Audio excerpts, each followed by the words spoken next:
زمین میں مصنوعی زلزلے کیسے لائے جائیں گے؟ سائنسدان زمین میں موجود مختلف توانائی کے میدان پر جو تحقیق کر رہے ہوں گے، ان کا مقصد ان کو اپنے کنٹرول میں کرنا ہوگا۔ شمالی سمندر میں ایک خفیہ تجربے کے دوران زمین میں شگاف پڑ جائے گا اور وہاں سے توانائی کی ایک تیز لہر نکل کر خلا میں چلی جائے گی، جس سے زمین میں نہ رکنے والے زلزلے شروع ہو جائیں گے۔ دنیا والوں اس کو قدرتی زلزلے ہی سمجھیں گے، کیونکہ بعد میں بھی ان حکومتوں کی جانب سے اس کو چھپایا جائے گا۔ زمین دوز خفیہ تجربہ گاہوں میں ایک ہتھیار بنایا جائے گا جس کے ذریعے زمین کی فالٹ بیلٹ پر مصنوعی زلزلے لائے جا سکیں گے۔ اس ہتھیار کو اس علاقے کے اوپر ہوائی جہاز سے لے جایا جا سکے گا اور طاقتور لہروں کو اس علاقے کی فالٹ بیلٹ پر ڈالا جائے گا۔ جو ملک یہ بنائے گا وہ اس کے ذریعے دوسرے ممالک کو دھمکائے گا، کیونکہ زمین میں فالٹ بیلٹ اکثر ملکوں میں موجود ہے۔ بعد میں اس مشین کو دجال اپنے قبضے میں لے لے گا۔ شروع میں ماہرین الخیال اس کو قدرتی زلزلے ہی سمجھیں گے، لیکن بعد میں انہیں شک پڑ جائے گا اور جب زلزلے زیادہ شروع ہو جائیں گے تو ان کو مزید ثبوت مل جائیں گے یہ قدرتی زلزلے نہیں ہیں۔ دجال کے تمام دنیا کی تیاری کے باوجود جو ایمان والے اس سے پہلے کے فتنوں سے بچ جائیں گے اور اہل حق کے ساتھ ڈٹے رہیں گے، دجال ان کو کوئی نقصان نہیں پہنچا سکتا۔ حضرت ابو قلابہ ایک صحابی سے روایت کرتے ہیں کہ نبی کریم صلی اللہ علیہ وآلہ وسلم نے فرمایا، بے شک تمہارے بعد یہ تمہارے پیچھے ایک جھوٹا گمراہ کرنے والا ہوگا اور اس کا سر پیچھے سے بندھا ہوا ہوگا اور یہ کہے گا کہ میں تمہارا رب ہوں۔ تو جس نے کہا کہ تو نے جھوٹ بولا، ہمارا رب نہیں ہے بلکہ ہمارا رب تو اللہ ہی ہے، اس پر ہم نے بھروسہ کیا ہے اور اسی کی جانب ہم متوجہ ہو جائیں گے اور ہم تجھ سے اللہ کو پناہ چاہتے ہیں۔ فرمایا تو ایسے شخص پر دجال کا کوئی بس نہیں چل سکے گا۔ یہ ہے یہودیوں کا جھوٹا کانا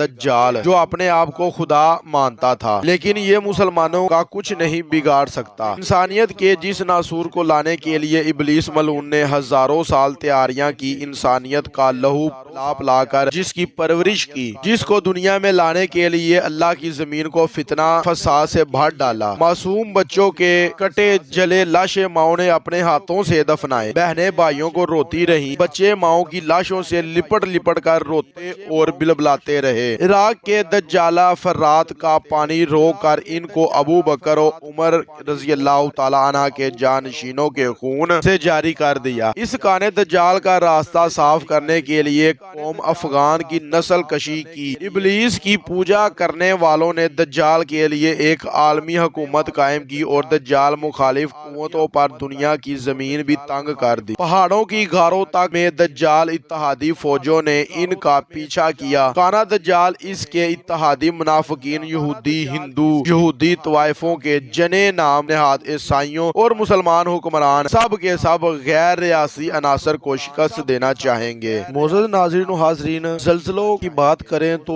اس کے ساتھ ساتھ ایک یہ بھی سوال اٹھتا ہے کہ یہودی گرکد کا درخت کیوں لگا رہے ہیں؟ نبی کریم صلی اللہ علیہ وآلہ وسلم نے فرمایا، اس وقت تک قیامت نہیں آئے گی جب تک مسلمان یہودیوں سے جنگ نہ کر لیں۔ مسلمان ان کو قتل کریں گے یہاں تک کہ یہودی پتھر اور درختوں کے پیچھے چھپے پھریں گے، یہ پتھر یا درخت بھی بول اٹھیں گے، اے مسلمان، اے اللہ کے بندے، یہ یہودی میرے پیچھے چھپا ہے، آؤ اس کو قتل کر دو۔ البتہ گرکد کا درخت نہیں بولے گا، کیونکہ وہ یہودیوں کا درخت ہے۔ گرکد کا درخت کانٹے دار جھاڑی نما ہوتا ہے جو کہ بنجر زمین میں اگتا ہے۔ اس درخت کو زمانہ قدیم سے ہی انسانیت کے لیے نقصان دہ سمجھا جاتا رہا ہے۔ یہ یہودیوں کی جانب سے دنیا بھر میں لگایا جا رہا ہے اور بہت تیزی سے لگایا جا رہا ہے۔ گرکد کا درخت دو قسم کا ہوتا ہے، ایک قسم کو انگلش میں لائسیم اور دوسری قسم کو نائٹیریا ریٹوسا کہتے ہیں۔ اسرائیل نے بھارت کو بھی اس کی شجر کاری کی پیشکش کی تھی۔ یہ قسم بھی کھاری دار زمین میں ہوتی ہے، اس کی لمبائی 2.5 میٹر تک جاتی ہے، البتہ عام طور پر یہ 1 میٹر سے کم ہی ہوتا ہے۔ علم نباتات کی ماہرین نے اگرچہ اس دوسری قسم کو بھی گرکد سے ہی کہا ہے، لیکن توریت میں سفر